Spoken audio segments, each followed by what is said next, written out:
श्री गोकुलनाथ की जय हो। श्री हरिराय जी महाप्रभु जी की जय हो। श्री गोपेश्वर जी प्रभु जी की जय हो। शिक्षापत्र 24मु श्लोक 14मु शब्दार्थ।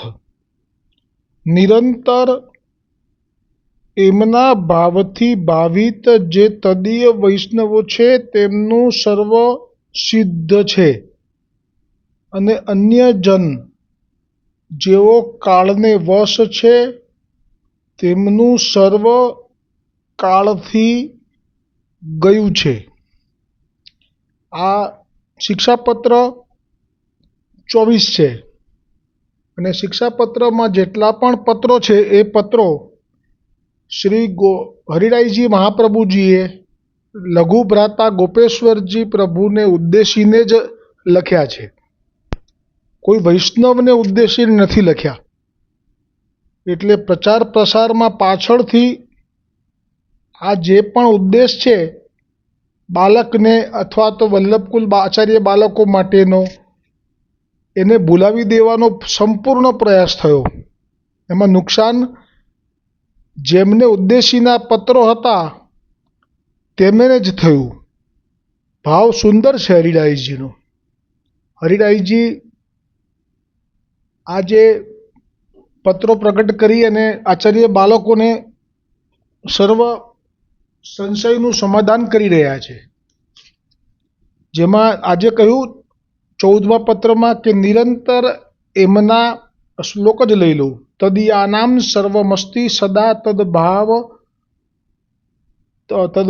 भाविनाम इतरेशान कालिकानान कालेन निखिलन गतम।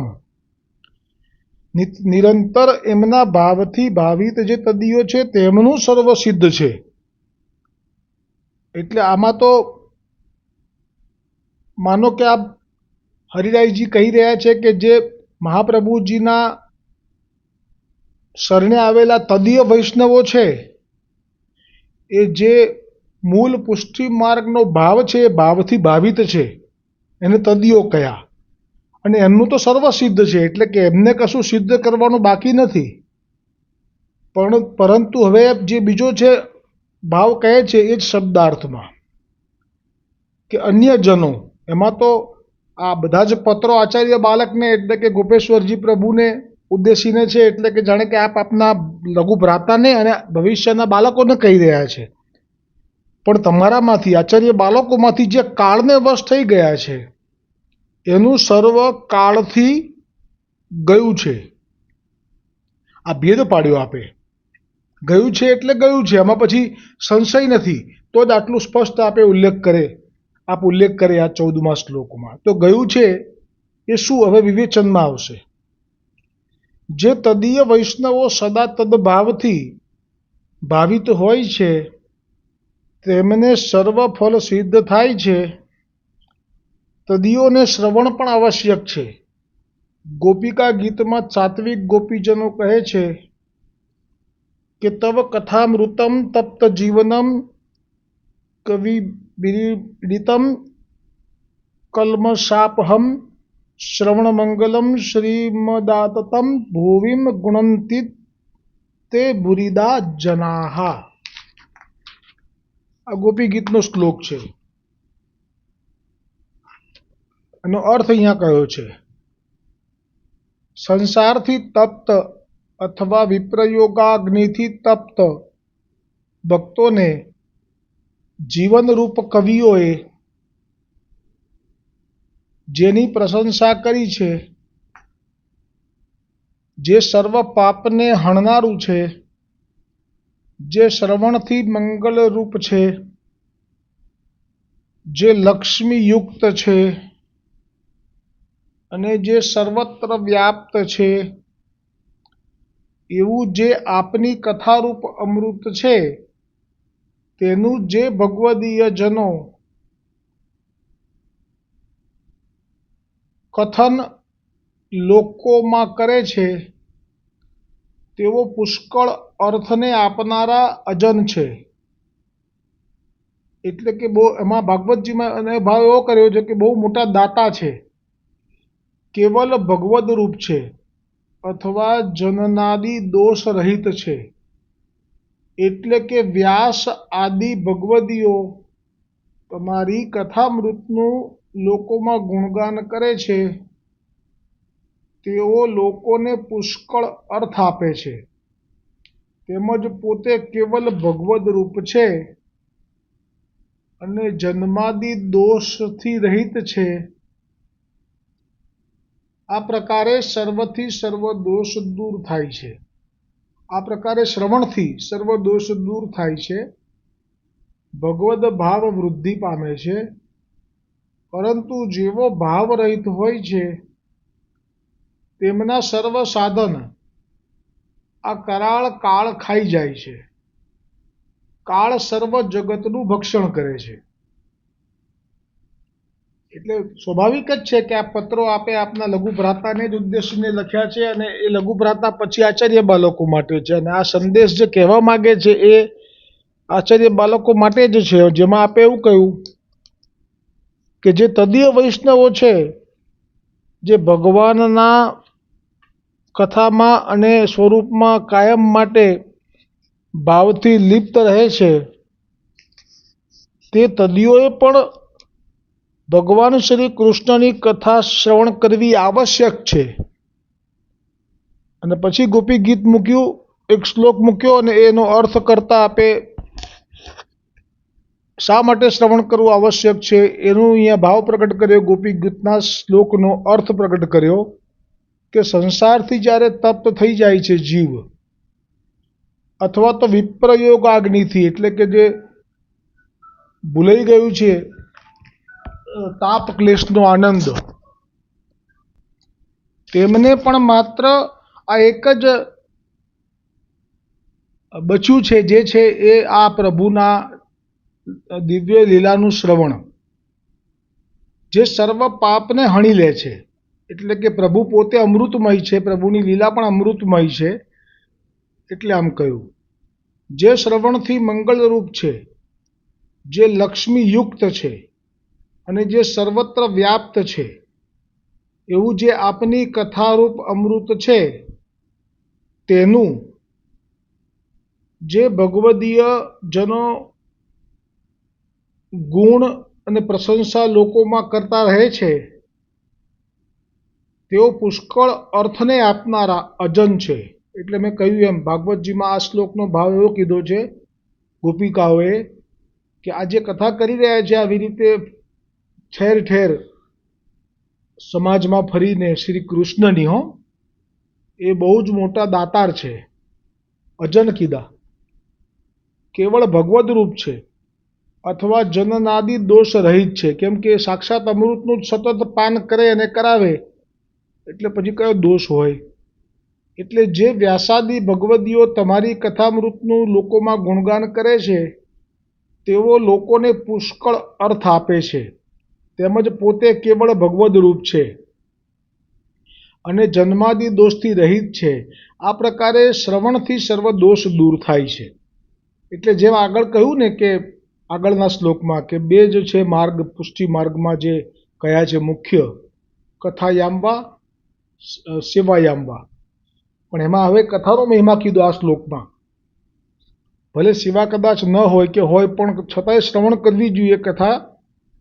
પણ હવે કોને આ કથા મળતી નથી, અથવા તો જેની પાસે કથા નથી અને સેવાય નથી, તો પછી શું સ્થિતિ થાય છે એનું પણ અહીંયા વર્ણન કરેલું છે કે પરંતુ જેવો ભાવ રહિત હોય છે એમના સર્વ સાધન આ કરાળ કાળ ખાઈ જાય છે. કાળ સર્વ જગતનું ભક્ષણ કરે છે. એટલે આચાર્ય બાળકોને જ કહી રહ્યા છે હરિરાયજી કે જો તમે સાધન કરશો અને પછી તમે એમ માનશો કે ના અમને પ્રભુની કૃપા પ્રાપ્ત થશે, તો એ સાધન પણ જો ભાવ નહીં હોય, ભાવ રહિત હશે, તો પછી એ સાધન આ કરાળ કળીકાળ એને ગ્રસી જશે. એટલે નહીં રહે માયા કે નહીં રહે પ્રભુ, બંને ચાલ્યા જશે. કેમ કે પ્રભુ માટે ભાવ નથી અને છતાંય સાધન ઉપર સાધન કરાઈ જાય છે, તો એ સાધનને પણ કાળ ખાઈ જશે. આ રીતે આ શ્લોક અહીંયા પૂરો થયો. હવે આવતીકાલે 15 અને 16મો શ્લોક સાથે આવશે. એટલે આ શ્લોકમાં જે હરિરાયજી મહાપ્રભુજી આચાર્ય બાળકો માટે કહે છે કે જેને ભાવ હશે તો એને બધું સિદ્ધ થશે, પણ જો ભાવ નહીં હોય અને જે કાળના પ્રવાહમાં જે ભાવ વગર ભઈ જઈ રહ્યા હશે એમનું સઘળા સાધનોનો પણ નાશ થઈ જશે. એટલે જેવી રીતે નારદ મુનિનો આપણે દ્રષ્ટાંત લઈ ચૂક્યા છીએ વારંવાર, તો નારદ મુનિએ જ્યારે શરૂઆત કરી હતી તપ કરવાની ત્યારે નારાયણની કૃપા છે એટલે તપ થશે એવો ભાવ રહ્યો હતો, પણ પછી એ તપ દરમિયાનમાં કામદેવ આવ્યા અને ચાલ્યા ગયા, કશું કરી ના શક્યા. એ વાત જાણ્યા પછી એમને એમ થયું કે ના, આ બધું તો મારા તપથી થયું, એટલે કે સાધનથી થયું. બસ એ જે ભાવ છે એ ભાવ રહિત કહેવાય. તે પહેલા ભાવ સાથે હતા, હવે ભાવ રહિત થયા નારદ મુનિ અને સાધન ઉપર આધાર છે એવું માનીને ચાલ્યા. એટલે એવું કહેવાય કે જાતે કહે હું મોટો, ખરેખરો એ ખોટો. એટલે પછી નારદ મુનિને નારાયણની કૃપાનો અનુભવ ન થતાં પોતે જ મોટો એવો અનુભવ થવાથી પહેલાં પ્રથમ તો બ્રહ્માજી પાસે ગયા અને આ જ વાત કરી કે મહાદેવે તો કામને બાળ્યા પણ અમે તો જીત્યો. પછી તો એ મહાદેવજી પાસે જ ગયા અને કહ્યું કે તમે તો કામને બાળ્યો પણ અમે તો કામને જીત્યો. મહાદેવ તો જાણી ગયા કે આ તો મદ થયો, એટલે કહ્યું કે તમે ઠાકોર એટલે નારાયણને ના કહેતા, કારણ કે નારાયણ તો પછી આ મદ જોશે તો પછી લીલા કરશે, તો પાછું કંઈક આવું અટપટું કરશે, કરે નવા નવા ખેલ, નટવર નચવી રહ્યો છે. પણ આ તો જાણી જોઈને જ આવું કીધું હતું મહાદેવે. પછી નારદ મુનિ તો નારાયણ પાસે ગયા અને આ જ રીતે કહ્યું કે જાતે કહે હું મોટો, ખરેખરો એ ખોટો. તો આજનો જે આ શ્લોક છે એમાં જે ભગવદ કથા શ્રવણ કરે છે પણ કોના મુખથી? જે ભાવ સહિત છે, જેનામાં ભાવ છે એની જે મુખથી કથા કરે છે તો એને પછી બધા જ પાપ અને દુઃખમાંથી મુક્તિ મળી જાય છે. પણ જેના ભાવ નથી એ તો કથામાં પણ એમ જ કહેશે કે બધું મેં કર્યું છે, અમે આટલું ભ્રમણ કર્યું અને ત્યારે આટલા બધા લોકો જાગૃત થયા. જો અમે ભ્રમણ ન કર્યું હોત તો આ જાગૃત જ ના થાત. તો અમે તો, અને આચાર્યોએ, અમારા પૂર્વ આચાર્યોનું પણ નોંધ લેવી જ જોઈએ, જરૂરથી લેવી જોઈએ. એ જે ભાવ છે એમાં આ જ રીતે પહેલાં તો બધું જ્યારે આપનું યાત્રા શરૂ થાય બાળકોની, આચાર્ય બાળકોની, ત્યારે તો પછી ખબર છે કે પુષ્ટિ માર્ગ તો મહાપ્રભુજીથી જ છે. ડેસ્ટિનેશન એટલું બધું મજબૂત છે કે મહાપ્રભુજીએ જે કર્યું છે ખુલ્લા ચરણે 3 પરિક્રમા, એ એવી આપે પ્રથમ જે છાપ છોડી છે કે જેથી કોઈ પણ આપના વંશમાં એ ક્યારે પણ એનું અતિક્રમણ ન કરી શકે. એટલું મોટું આપનું એ જે કાર્ય છે પુષ્ટિ માર્ગ માટે. એટલે શરૂઆત થાય ત્યારે આપના પાસે દીનતાથી શરૂઆત કરે પુષ્ટિ પ્રચારની, અને એ વખતે કૃપા પણ પ્રાપ્ત થાય વલ્લભની. જેવી રીતે નારદ મુનિએ તપ કરવા માટે શરૂઆત કરી તો એ વખતે નારાયણને દંડવત કરી, નારાયણની કૃપા માગી અને પછી કરી. પણ જ્યાં કામદેવ ગયો અને ખબર પડી કે કામદેવ ગયો એટલે બધું જ યશ પોતે પોતાના માથે લઈ લીધો.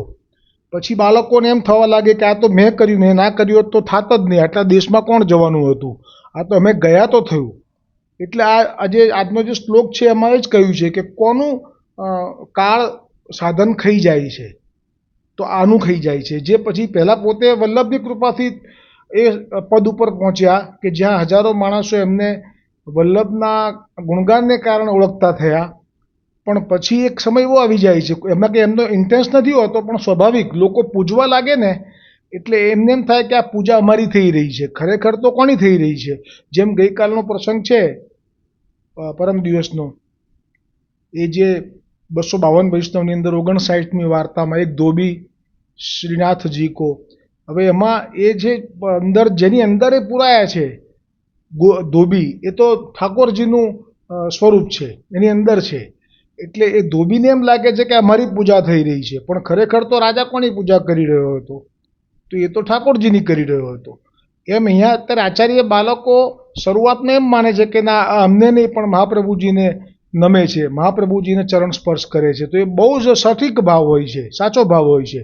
પણ પછી એક સમય એવો પરિવર્તન ક્યારે થઈ જાય છે, કારણ કે ભાવ રહિત થાય છે ને પછી આવું થાય છે. જે લોકો ભાવ રહિત લોકોનો સંગ કરે ને એમને આ દૂષણ વળગે છે.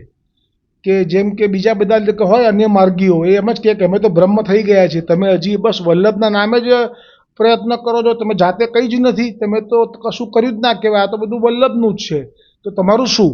આવા કોઈનો સંગ થઈ જાય છે, પછી એ લોકો પણ આવી જ રીતે પેલા ધોબીની જેમ એમ જ માને કે આ મને પગે લાગે છે. ખરેખર તો ઠાકોરજીને પગે લાગે છે, ઠાકોરજીની પૂજા કરે છે. રાજા તો એ તો રાજાને ખબર નહોતી, ચાચાજીએ કહ્યું ત્યારે ખબર પડી ને. બાકી તો એમ જ લાગે કે ના આ તો મારી જ પૂજા. એટલે આચાર્ય બાળકો પણ અત્યારે જ્યારે કોઈના ઘરે પધરામણી કરે છે તો જે દોડ લેવાય છે કે વલ્લભ પધાર્યા મારે આંગણે, તો એ વખતે સાક્ષાત મહાપ્રભુજી પધાર્યા એ ભાવ સાથે એમના અંશ રૂપે જઈ રહ્યા છે એવો ભાવ થવો જોઈએ. પણ આ તો એમ જ માને છે કે જાતે કહે હું મોટો, ખરેખરો એ ખોટો, પોતાને એ આગળ ધરતો.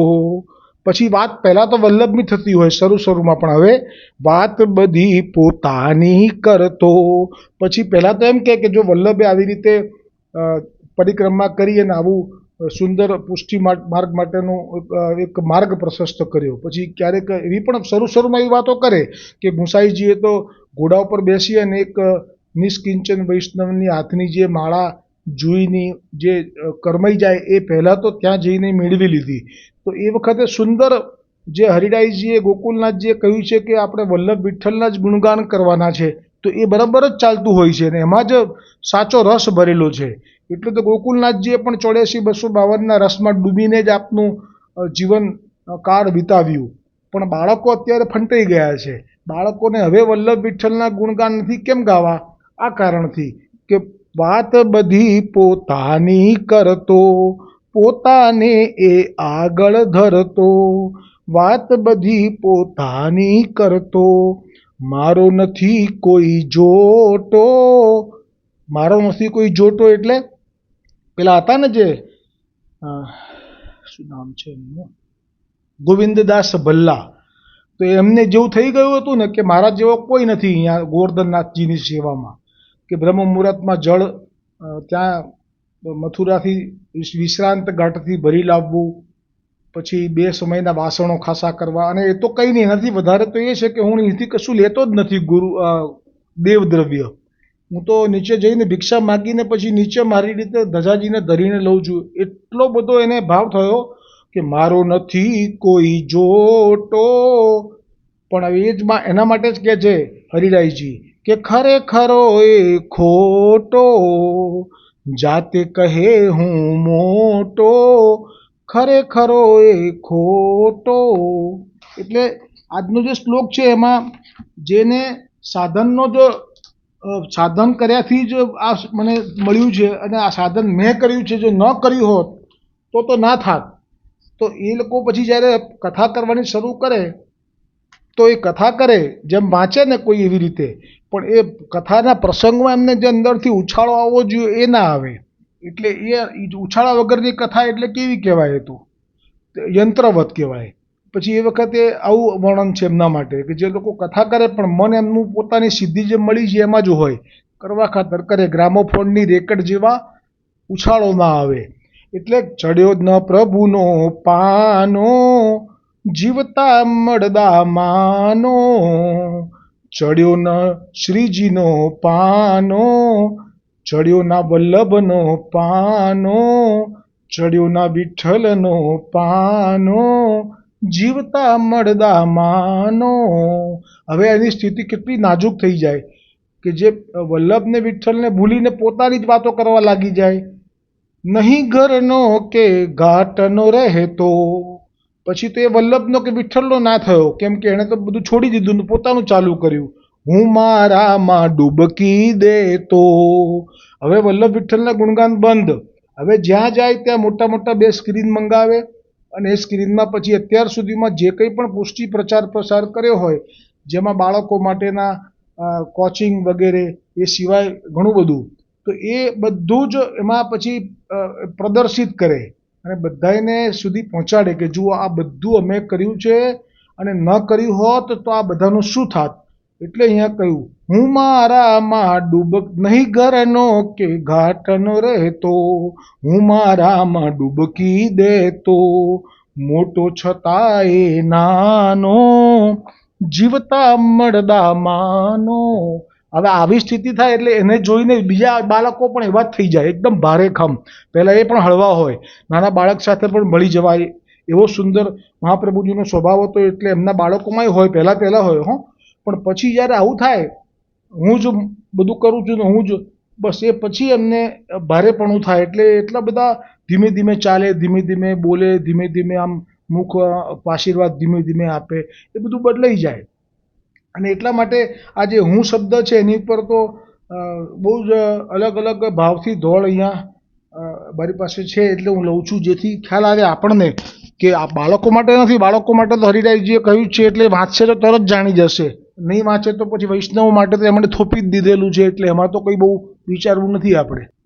હું કરું જો મનથી માને રે, મૂર્ખ મોટો ચડી જાતો એવા તાને રે, મૂર્ખ મોટો બુદ્ધિનો ભ્રમ એમાં આવે, દુઃખોને તો ખેંચી લાવે, નિજ ગુણલા પોતે ગાતો રે, મૂર્ખ મોટો. અને આ જે છે ને ટ્રેન્ડ ચાલ્યો છે, હવે શરૂ થયો છે, હજી તો બીજા બધા બાળકો પણ ફોલો કરશે એને, કે ભાઈ અમે તો આટલું બધું કર્યું તો તમે કંઈ કર્યું જ નથી. જેમ પેલા ગોવિંદાસ ભલ્લાએ ના કહ્યું કે હું તો આટલું બધું કરું છું, આ લોકો તો કશું કરતા નથી, ખાઈ પીને બસ પડ્યા રહે છે મંદિરમાં, ને હું તો જો છેક જઉં છું ત્યાં જળ લેવા, ને એટલા બધા વાસણ ખસા કરું છું, જાતે રસોઈ માટે ભિક્ષા માગીને બધું કરું છું. તમે લોકો તો બધા દેવદ્રવ્ય ખાઈ રહ્યા છો. અને જે ગોવર્ધનનાથજી તો ધુઆં પુઆ થઈ ગયા કે હે ભાઈ એને કાઢો, પણ કઢાય નહીં, વલ્લભનો સેવક. એટલે વલ્લભમાં સેવકની પછી કાણી રાખવી પડે, એટલું બધું ગરબડ છે આમાં તો. પુષ્ટિ માર્ગમાં તો ગરબડ નથી, પણ એટલે વલ્લભ માટે છે ગોવર્ધનનાથજીને એવો પ્રેમ કે આપ ના કહી શક્યા, પણ આપે જ પછી વલ્લભને શરમ આપ્યો કે આવો હવે તમારો છે તો તમારે જ વ્યવસ્થા કરવી પડશે ને. એટલે છેક અડેલથી ચાલતા ચાલતા પહેલાં તો ત્યાં આવ્યા દિલ્હી, પછી આગ્રા આવ્યા, અને પછી આપ છેક મથુરા આવ્યા. બધે પૂછતા આવ્યા કે કોણ આશ્રમ આપે છે મારા ગોવર્ધનનાથજીને, નહીં આપવો જોઈએ. બધાને કહેતા આવ્યા કે હું પણ આનો કાંટો, અંધાપાનો પાટો, આવી રીતે અહંકાર ન કરવો જોઈએ. પેલા બધા વૈષ્ણવ કે ના જે અમારી તું શું શક્તિ છે કે અમે અહંકાર કરીએ, કઈ વાત માટે કરીએ. આવી ચર્ચા કરતા ગોવર્ધન પર્વત પર આવ્યા, અને પછી તો આપે બરાબર ફિલ્ટર કર્યા, બધા એને લાઈનમાં ઊભા રાખ્યા અને પૂછ્યું કે તમે બધા કઈ સેવા કરો છો. એમ કરતા ગોવિંદદાસ ભલ્લાનો નંબર આવ્યો અને પૂછવામાં આવ્યું, મહાપ્રભુજીએ પૂછ્યું કે ગોવિંદદાસ તમે તો મારા સેવક છો, શું સેવા કરો છો અમને બતાવો તો જરા.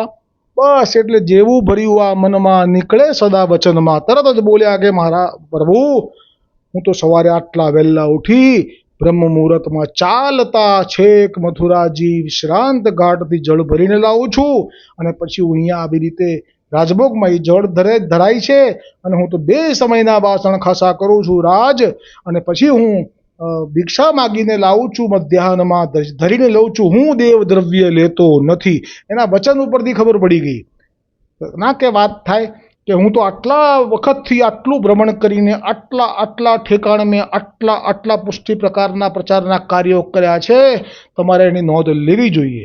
એટલે પછી મહાપ્રભુજી એટલું કહ્યું કે ભાઈ બધું બરોબર છે, પણ હવે મારી એક આજ્ઞા છે કે આ બધાની સાથે હળી મળીને તારે રહેવું જોઈએ. એટલે તારે અહીંયા જ પ્રસાદ લેવો જોઈએ. સીધો જે મદ ગોવર્ધનનાથજીને ચૂભ્યો હતો એ મદ માટે થઈને આપે સુંદર એક આજ્ઞા કરી છે કે જેથી એનું પણ સમાધાન થઈ જાય, એને એકદમ દુઃખ ના પડે, ગોવર્ધનનાથજીથી વિરહ ના થઈ જવો જોઈએ.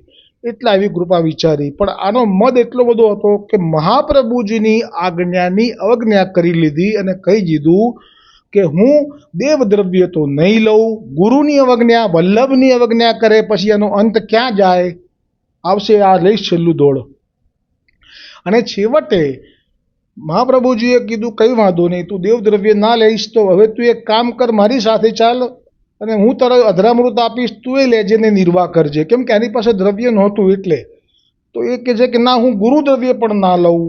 હવે મહાપ્રભુજીએ આજ્ઞા કેવી કરવી પડી કે હવે તું સેવામાં ન આવતો. વલ્લભને કહેવું પડ્યું કે સેવામાં ન આવતો, છતાંય એને કોઈ દુઃખ ના થયું, એને અવજ્ઞાનો કોઈ અફસોસ ના થયો અને ચાલ્યો ગયો અને મર્યાદા માર્ગીય મંદિરમાં સેવા કરવા લાગ્યો. અને ત્યાંના હાકીમના સાથે વેર થતા હાકીમના સિપાહીઓએ હાકીમને એણે માર્યો અને પછી હાકીમના સિપાહીઓએ આને ગુપ્તીથી માર્યો અને આ રીતે કમોતે મર્યો. એટલે મૂળ વાત છે કે હું પણાનો કાંટો એ અંધાપાનો પાટો, હું પણાનો કાંટો એ અંધાપાનો પાટો, આંખ છતાં એ અંધો બનતો ચાલે રાંટો રાંટો, આંખ છતાં એ અંધો બનતો ચાલે રાંટો રાંટો, લેતો અવળો આંટો. છે ને ગોવિંદદાસ ભલ્લા મુખ્ય ઉદાહરણ જે આ દોડ સાથે આજના બાળકો પણ છે. લેતો અવળો આંટો એ અંધાપાનો પાટો. અને જ્યાં કથા કરવા બેસી જાય, શબ્દો કેરી ચતુરતામાં કરતો લાંબી વાતો, શબ્દો કેરી ચતુરતામાં કરતો લાંબી વાતો. એ તો ચતુરતા શબ્દોની છે, પણ પ્રેમ તણો નહીં છાંટો. જેના માટે વાત કરી રહ્યો છે વલ્લભ વિઠ્ઠલ ઠાકોરજી, એના માટે પ્રેમ નથી. શબ્દો કેરી ચતુરતા તો બેસાડી રાખે 3-3 કલાક સુધી. પ્રેમ તણો નહીં છાંટો એ અંધાપાનો પાટો. તો આજનો આ સત્સંગ અહીંયા વિરામ થાય છે. નિવેદનનું અનુસંધાન ટૂંકમાં જ કરીશું, સમય ઘણો ગયો છે. કારણ કે આ વિષય જ એવો હતો જેમાં હરિરાયજી આજ્ઞા જ એવી કરી દીધી કે જેને ભાવ હશે એનું બધું સિદ્ધ જ છે, પણ જો ભાવ નથી ને શબ્દો કેરી ચતુરતા છે અને હું કરું છું અને એનું તો કાળ ખાઈ જશે બધું, એટલે નહીં મળે માયા, નહીં મળે શ્યામ. સહસ્ત્ર પરિવત્સર મિત કાલ જાત કૃષ્ણ વિયોગ જનિત તાપ ક્લેશ આનંદ તીરો ભાવોહમ ભગવતે કૃષ્ણાય શ્રી ગોપીજન વલ્લભાય દેહ પ્રાણ ઇન્દ્રિય અંત કર્ણાણી તદ્ધર્માસ દારાગર પુત્ર આપ્તવિત ઈ પ્રાણી આત્મના સહ સમર્પયામિ દાસોમ કૃષ્ણ તવાસ્મી દાસોમ કૃષ્ણ તવાસ્મી દાસોમ કૃષ્ણ તવાસ્મી. આ જે બ્રહ્મ સંબંધનો મંત્ર સાક્ષાત ગોવર્ધનનાથજી મહાપ્રભુજીને ધર્યો. મહાપ્રભુજી આપના બાળકોને કહ્યું કે હવે તમે પણ આ મંત્રનું દાન કરજો. અને જ્યારે વૈષ્ણવ આ મંત્ર શ્રવણ કરે છે એટલે એનો એક, આજે સમય ઓછો છે એટલે એક વાક્યમાં જ, એક જ ટૂંકમાં આખા એ બ્રહ્મ સંબંધ મંત્રનો સાર આપણે માણી લઈએ છીએ કે ઉઠાવે હકનો દાવો આપી લે છે લાવો, ઉઠાવે હકનો દાવો આપી લે છે લાવો, તન મન ધન ને પ્રાણ બધું એ, તન મન ધન ને પ્રાણ બધું એ, સમર્પીને નીચું જોવે, સમર્પીને નીચું જોવે, બાકી નહીં બચાવો આપી લે છે લાવો. તન મન ધન પ્રાણ બધું એ સમર્પણ થાય છે પુષ્ટિ માર્ગમાં. પછી દાન કરવાનો મહિમા પ્રગટ નવેસરથી કરવામાં આવે કોઈ બાળકથી, અને બધા પોતાના જે વૈષ્ણવો જે પ્રભાવિત થયા હોય વલ્લભના નામથી, અને એ કહે કે અમે શું કરીએ, પછી કે દાન કરો દાન કરો દાન કરો. એટલે દાન કૃત્ય પુષ્ટિ માર્ગમાં સિવાય મર્યાદા માર્ગમાં તો ઉત્તમ કીધું છે.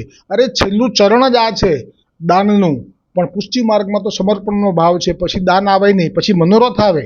હા, વૈષ્ણવો માટેનો કલ્યાણનો મનોરથ પણ થાય.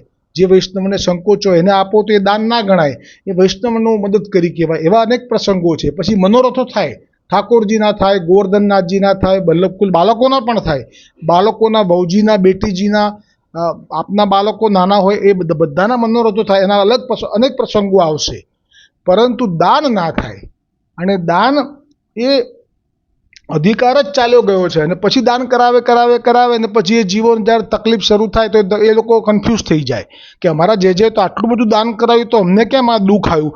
આ કન્ફ્યુઝન છે ને એ ભાવ તૂટ્યો પુષ્ટિ માર્ગનો એટલે આવ્યું. બાકી દાનથી કોઈ શરીર સારું રહે કે દાનથી બચી જવાય એવી ભાવના મનમાં ઘુસાડી દીધી, ત્યારથી આ દુઃખ આવ્યું. તો આજનો સત્સંગ અહીંયા વિરામ પામ્યો. આવતીકાલે જે આગળનો શ્લોક આવશે તે